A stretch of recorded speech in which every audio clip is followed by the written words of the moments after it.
Hello, welcome back to my channel. Thank you very much for watching. Today I have for you what I read in October. I have no idea how it's already November, but somehow it is. There were 6 books I read in October, which is pretty good. I had an operation in October, which meant that I literally had to lie down for ages, so all I could really do was read or watch TV. I had no inclination to watch TV, so I just read, which was amazing. Start off with the first one, and that was Unsold by Neil Shusterman. This is the third in the series. If you've watched any of these before, you'll know I've read the first 2. There's one more to go in the series, and I'm really excited to read it. This book, I would say, was better than the second book. It carries on with the tale of Cam, Lev, Connor and Risa. Each chapter is dedicated to a character, so you follow the story through that.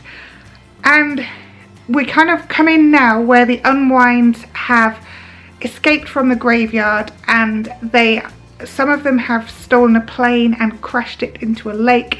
They have gone off on a bit of a tangent. A killing spree, it could be said. That was led by Starkey, who was the one who kind of broke rank at the end of the previous book and had taken this plane. He wants to stand up for all the Storks, the kids who don't have parents but have kind of been taken in. So the Stork Unwinds are who he wants to represent. He doesn't necessarily go about this in the very best way. This book is enjoyable. I gave it a 4 out of 5 stars. I really like immersing myself into the world. The only criticism is that it feels almost like it's pushing the story too far. Having said that, I think I felt more like that about the second book in the series. This book was far more kind of my scene. I enjoyed it a lot more. The characters are growing. You're kind of following them along whilst they're growing through their lives. This book sees a couple of new characters introduced, and I liked both of them. They're kind of really a welcome addition to the rest of the characters in the book. And there's all kinds. I don't want to give away too many spoilers. In fact, I'm not going to give away any spoilers, but I would recommend, if you're into this series of books, then definitely. Obviously you're going to read the third one, but it was a good one and I enjoyed it.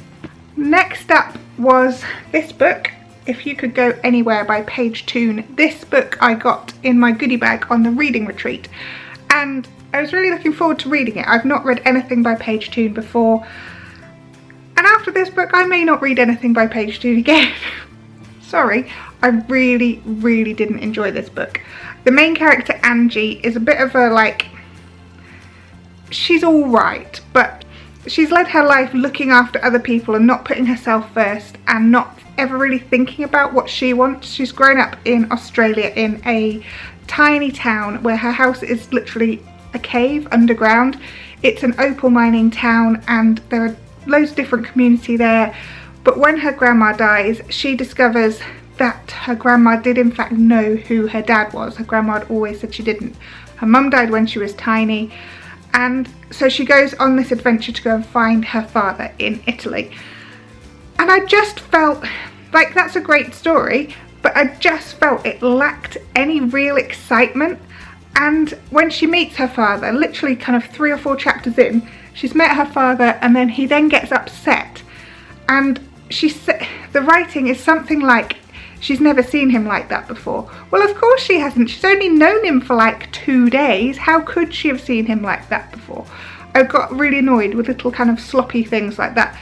I just felt the book fell flat for me, and I really wanted it to be over.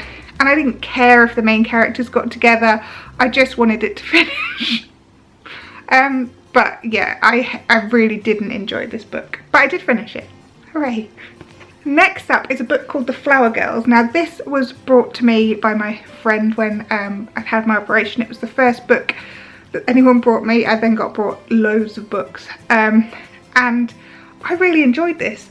It starts with the tale of 2 girls who kind of grow up in this kind of magical life. They go out to play and they take a baby from the park, and they are playing with the baby. They're playing a specific game with the baby, but then the baby is found murdered down by the canal, in the canal basin. So this book is written from the point of view that this is a historical thing that has happened.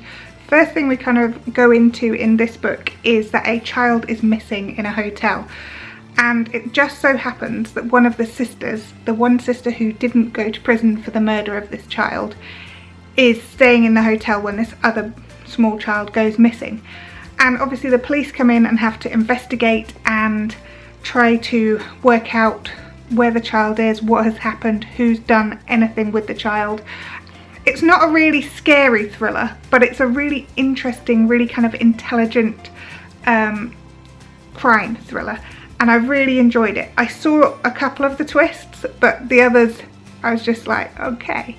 Also happens that staying at this hotel is a journalist trying to write his book, and he realises who this woman is and wants to tell her side of the story, so kind of brings her on side and tries to tell her story, encourages to go and see her sister in prison because she hasn't seen her sister since she was a tiny child. It's a really intricate, really interesting book where you don't really like the main characters, but I think that a sign of a good book is when you don't particularly like the characters but you still really want to finish reading the book, and I really enjoyed it. That is The Flower Girls by Alice Clark-Platts. Next up is The Last by Hannah Jameson. This book was another one that someone brought round to me to lend me whilst I was recovering after my operation. Honestly, if you want to like receive loads of books, have an operation. I must have had at least 10. This book called The Last is a dystopian thriller. I thought, why not combine like all my genres together with a dystopian thriller? The idea behind it being that the world has ended thanks to nuclear war, but there are a certain amount of people staying in a Swiss hotel, and obviously there are other people around the world who have survived this nuclear war. But these people are in the hotel, they are safe. That is until they discover a body, and then they realise that someone amongst them must be a killer. So they then have to try and work out who the killer is. There's all the kind of added tension of it's the end of the world, they're running out of food, there's no electricity, they don't have social media, and it's a really interesting book. I gave it 3.5 stars. I found the ending really a bit lackluster. I just wanted a bit more. Maybe I don't like a happy ending. I don't know. I just felt like it could have been so much more of an ending. But I did enjoy reading it, and might not read it again, but I would say give it a read anyway. It's definitely worth reading. The only other thing I would say about this is that there is a slight paranormal element to it, and I didn't like that. I don't like to read about paranormal. I won't watch scary stuff with anything paranormal. I don't like it, so maybe that has swayed my judgment on this book. The 5th book I read this month, and my favourite, is My Sister the Serial Killer by Unsold Braithwaite, and I'm sorry if I didn't say the name right. I thought this was an incredible book. I bought it because it was shortlisted for the Women's Prize for Fiction, and I wanted to try and read as many of the shortlisters or winners as I could, and I was absolutely not disappointed. This is a really witty tale. The main character, Corrade, tells the tale of covering up her sister Ayula's crimes, and her sister has murdered before. You know this almost straight away, that her sister has murdered before, and you know, you kind of, the way that it's written makes you think, you know, maybe it was an accident, maybe he was abusive, that's what she said. But the fact that there are 2 people now who have been killed by her sister, kind of alarm bells start ringing. But obviously she is covering up for her sister, she's helping her sister, she's assisting with getting rid of bodies. It sounds like this is a really dark book, but it's really not. It's a really light, funny, brilliant book that's just so well written. I read it in one day because I simply couldn't put it down. I just wanted to know what happened next. The way that Unsold Braithwaite writes relationships is just perfect. That kind of awkward but necessary family love is just written so well. And I gave it 5 stars. I thought it was absolutely brilliant. A wonderful take on society. Corrade isn't necessarily the most beautiful person. Her sister is utterly beautiful, and it's her beauty that means that she can have whichever man she wants and potentially kill them too. they fall for her. They are utterly in lust with her. They just want her. It's a really brilliant book. It comes down to whether or not blood is thicker than water, and it's just brilliant. Go read it. The final book I read this month is called The Wife Between Us by Greer Hendricks and Sarah Pekkanen, and I gave this 3 stars. This was the Bookish Mama's book club pick for this month. It's a thriller. There are twists and turns. I had no empathy for any of the characters in this book. I didn't like any of them.